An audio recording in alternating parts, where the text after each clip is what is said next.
Hello folks, and welcome to a very kind of interesting video, I guess, or I hope it is. If you're in the market for a Vive Pro 2 or a Reverb G2, which is better?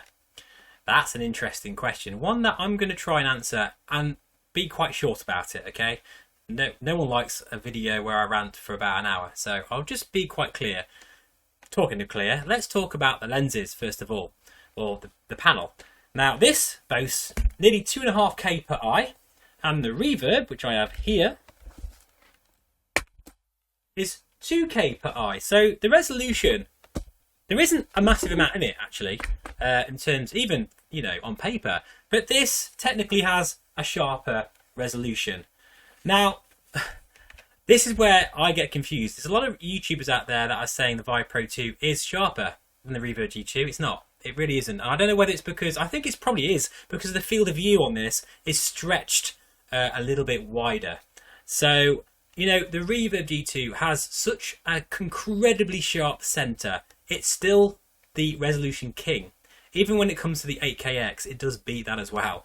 So if that is your main concern is clarity and that's real, centre clarity, then of course it's a Reverb. It wins that one. But when you think about the field of view, that's when things fall down a little bit for the G2, because it does have a very narrow, I think it's about 90 degrees. This boasts about 120, but in practice, it's actually about 115 degrees that I've kind of measured. But that's only if you have a VR cover solution. Do not, I repeat, do not use this face pad that you get with your Vive Pro 2. You'll hate it. The field of view will actually feel worse than the G2. It's so thick. Look how thick it is. It's just insane. Your eyes are so far away from the lenses. It's, I think if you've ever been told as a kid, don't sit too close to TV. Maybe that's the guy who made this. I don't know. Just get a VR cover, guys. The link's in the description below of where you can find that. So yeah, field of view wise, you need to make sure you mod your Vive Pro 2. Otherwise, it is quite claustrophobic in that headset.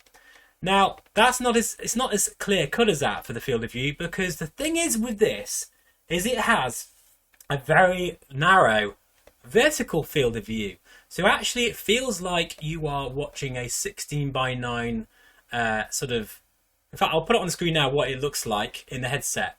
Okay, you've got basically at the top and bottom of your vision, you see the black bars. Now, does that bother you? It did me, and I say it did.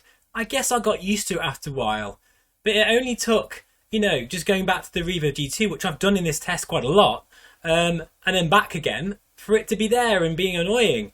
So I don't know why they decided to squash the field of view down so much. I'm sure there's plenty of technical reasons why, but for me personally, I'm not a fan of it really. But in terms of the horizontal field of view, it definitely is better than the Reverb, without a doubt.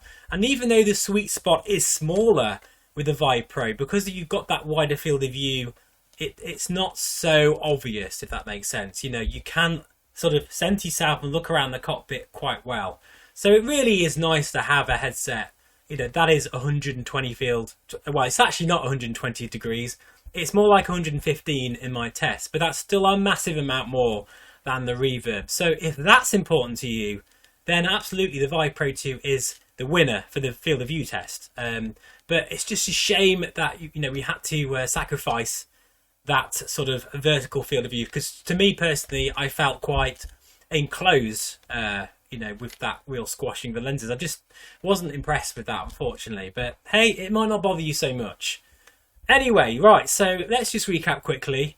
In terms of the clarity, the Reverb G2 is definitely still sharper in the centre, but it's not by a lot, guys. This headset is still beautifully sharp. It's gorgeous, but compared to the Reverb G2, it's not quite as sharp, in my opinion, with my tests. And I've been doing, flight simming. So, I mean, look behind me. That's the kind of things I've been looking at. Gauges, which are tiny and small.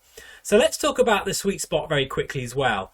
Now, many people complained about the Reverb G2 and how the sweet spot was really small. Well, actually, the Vive Pro 2 is about the same, if not smaller, than the Reverb G2, okay? Which, again, is a shame.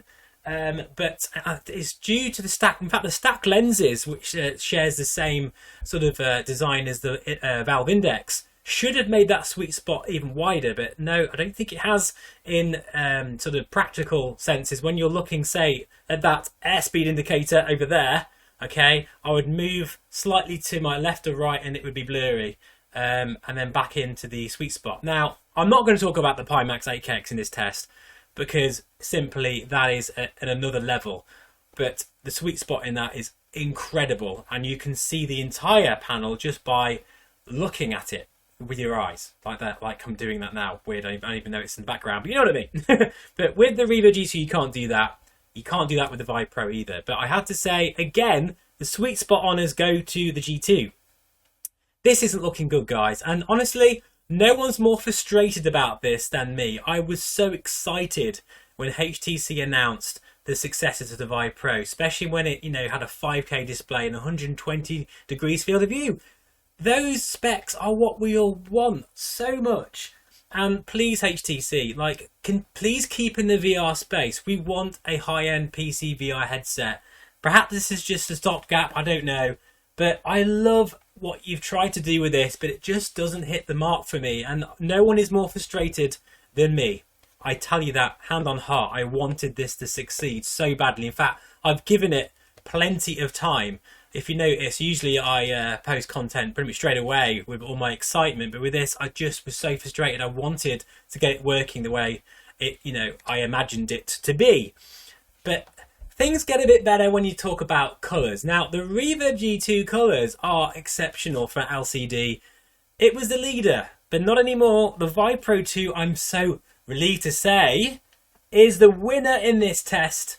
The colours of this headset are beautiful. Of course, you know, we're all missing OLED screens. It's not possible right now. In fact, the the head of the development team of the Vive Pro 2, I had a chat with him, and he's such a nice guy and a massive flight sim enthusiast, by the way.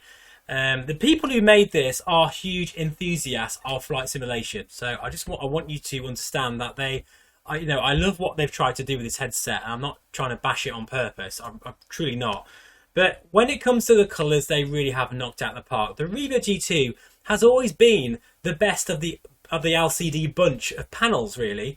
Very vivid colours, beautiful, very just sort of lifelike. However, the Vive Pro 2 takes it up a notch. The colours in this, even though I do want to say the word vivid again, I don't want to make it sound like they're cartoony. They're very natural colours. It's just beautiful in that screen. And maybe I'll put some sort of through the lens footage of it in action. I mean, obviously through the lens footage is never amazing, but you know, and just ignore all the artifacts. But that's, as you can see there, the colours are so beautiful, and I think that definitely the Vive Pro 2, without doubt, is much better than the G2 in that area. So at least is that, okay? Now, of course, audio is also an important thing. The Reverb G2, HP did a clever thing and worked with Valve. And we've got this beautiful index, where is it? It's weird, you know, looking at myself on the screen. I can't see what I'm doing, but there it is. Yeah, the index style audio solution is just amazing. I harp on about it all the time. So does everybody else. There's a reason for that. You can basically, with that floating design, you can be cooler. You can be aware of your surroundings. Some people don't like that, by the way, which is fair enough. But you can be a bit aware of your surroundings. Say if your phone rings or someone's near you, you'll know that. But the dynamic range, the bass response, it's second to none. Nothing. And this is not just not Valve. This is not just HTC. This is Oculus and all the other headset brands. They can't compete, including Pimax, with the audio of that index solution. It's superb. So I think that's pretty obvious. However, if you like to be enclosed in VR, then this sort of I guess traditional way of doing things is definitely better, because I actually like the padding on your ears with this. That's new for the Vive Pro 2. It kind of cups your ears so you can't really hear anything outside of the headset. So if that's your thing, then that's great. Now, of course, I'm trying to make this video as quick as possible because, I could talk about this for hours. But we're going to quickly just talk about the microphone. Again, this is just a hammer blow, to be honest. You know how bad the microphone is in the Vive Pro 2. Do I really need to put some footage in? Maybe I will. I'll put some footage in now of what it sounds like. There he is. I found him. He is going to judge our display today, because we're going to take this up for display. But look at the detail here. I absolutely feel like I'm here in real life. So there he is with his beautiful Dobermans. Oh, wow. Yeah, it's bad.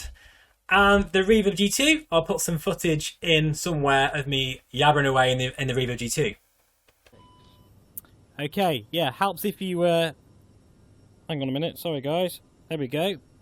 Helps if you release the parking brake. We are now ready and we're rolling down the runway. In fact, actually, I'm not going to say any more. I think that speaks for itself. Anyway, let's now talk about comfort. The Vive Pro 2 starts to edge in a little bit for this one, because the actual design of this headset, even though it's a bit ancient now, it actually is incredibly comfortable, especially with the studio form balances. Sorry, I've got on there, which help with the sweet spot, by the way, as well. When you put this on, it just literally stays there, and it's so comfortable. This actually is one of the most comfortable headsets I've ever worn. It's way more comfortable than even, say, the Rift S, which I thought was quite comfortable, and the Reverb G1, which was probably the most comfortable headset I've tried. In fact, no, I'm going to say it, guys. I think this is the most comfortable. It is the best and most comfortable headset I've ever worn. It edges the G2 by a fraction. And I'm pleased to say that I have, now done a 3-hour session in this thing in the CRJ. Beautiful aircraft, by the way, by Aerosoft. I did a 3-hour session across Europe in it. And yeah, it was fantastic. Really, really comfortable. No problems at all. And with the studio balancer on, the sweet spot wasn't an issue either. I mean, it's small. It's a very small sweet spot, but it's not as bad with that balancer on, because you are, you stay aligned to the headset, which is great when you're moving around. So I guess at this point in the video, you probably know where this is going. I just want to mention one more thing. The stacked lenses of the Vive Pro is the same as the Valve Index, and you do get God rays pretty badly. And in fact, you get quite a lot of lens distortion, which does not help when you've got such a small sweet spot, because you've got the lens kind of flaring over text, over where the sharp image is. So, and you get chromatic aberration as well, which is pretty bad in places where there is text. So, particularly when the text is quite vivid as well. Say in Elite Dangerous, it's not a nice experience. So, I mean, really, of course, the Reverb G2 has won. It is the better headset, I think, particularly for flight simulation perspective. Now, there's two more things I want to say, actually. First of all, if you want the best tracking and the best clarity with a great field of view, it is the Vive Pro, because, of course, it's, you have to use base stations with this. So, because of that, that is definitely the better option, because base stations are always going to be better tracking than inside-out tracking. However, as I say, this is a flight sim channel. Tracking is not an issue. Even the G1 wasn't that bad. And the G2 is actually really good with tracking. I never lose tracking with this. So, to be honest, you are saving a lot of money by getting a Reverb G2. It's about £500 or something now. It's so cheap, this headset, for what it is. You get incredible clarity, and you get, the controllers with it. You don't need any base stations. It's so easy to set up. Well, unless you've got an AMD system. In fact, if you've got an AMD system and you want a really good headset with loads of clarity and all the other good stuff, the Vive Pro might be a better option for you, because the Reverb G2 is plagued with problems with software. It's certainly no saint. That's another thing. I've just remembered, there's another thing as well. The Vive Pro 2 is much better to set up. In fact, it's the easiest plug-and-play headset I've ever used. It was up and running within literally about 5 minutes. The Reverb G2 can be a pain in the backside to get working, and she's a temperamental git, this thing. Even I sometimes, I'll plug it in and I'll get an error, like an 8-1 or whatever error. I get that, guys. Of course I do. So it's a bit of a fickle beast, the Reverb G2. So let's recap. What do I love about the Vive Pro compared to the Reverb G2? Well, the field of view is wider, but you do obviously, have to get used to that sort of weird 16:9 aspect ratio. If you can get used to that, then the field of view is definitely better in this. The colours are also better in this headset. it's actually a bit more comfortable. I mean, you know, it's edging it a bit, but I do think it's more comfortable. I do like the design of this headset, even though it is old. There's a reason why they've kept it the way it is, and I forgive them for that, to be honest. So, you know, the tracking is you know, absolutely stellar. If you need that superb tracking, you've got to pay a premium for it because you've got to get like index controllers and base stations, but it is definitely better. Did I say the colours are better? Yeah, I did say that, I think. So those are the aspects that are definitely better. But the Reverb G2 wins in every other department. It's got a wider sweet spot. It's clearer. The clarity is so much better, I think, as well. And also, the audio is superb. It's cheaper, and the tracking is just as good for flight simulation purposes. One other thing I'm going to say, guys, and then I definitely have finished. And I'm not sure if I put the video up on YouTube yet, but I've done a performance test in Microsoft Flight Simulator with both the Vive Pro 2 at its native resolution and the G2. And the G2 was up by 15 frames per second. Or more. I think it was actually about 20 frames at some point, which is shocking. I couldn't believe it. And that is down to the Windows Mixed Reality OpenXR runtime and less to do with the headset itself. That's not really HTC's fault. It's just Microsoft Flight Simulator runs really well with their Windows Mixed Reality OpenXR runtime. It doesn't run so well with Steam VR. I've said the same thing with the Pimax. Things will change soon with all the fancy updates that are coming out. But really, guys, thank you so much for watching. I'm not going to, you know, draw this out anymore. The Reverb G2, someone's just started their lawn up, so sorry if you can hear that outside because I've got all the windows open. It's boiling here today. It's an amazing headset, the HP Reverb G2, and oh my God, it's going to be very difficult for any manufacturer to beat this for the price point, the clarity for flight simulation purposes. Now, if I was a hardcore VR gamer and I loved, you know, just gaming more than simming, I probably would actually prefer the Vive Pro 2 because you've got that better tracking capability. It's a bit more comfortable and that field of view is very, very nice once you get it dialed in. Okay, guys, that's it. I'm going to finish the video here. That's what I've learnt with this headset. It's been fantastic owning it and for a few weeks anyway. And, you know, it's an amazing headset. And I really hope that HTC continue to experiment and push the boundaries of what they can possibly do. I think overall, I still love the headset. It's just not what I wanted it to be this time round. Thank you so much for watching, guys. And I'll see you again very soon. Okay, note to self, next time I do a video on YouTube, don't go for a 3-hour motorcycle ride and then go straight into a video. Sorry guys, I look a bit rough with my hair. That's what you look like when you had a bike helmet on for about 3 hours. I've just been around Derbyshire today because it's a beautiful day. And yeah, never mind. See you again soon. Bye bye for now.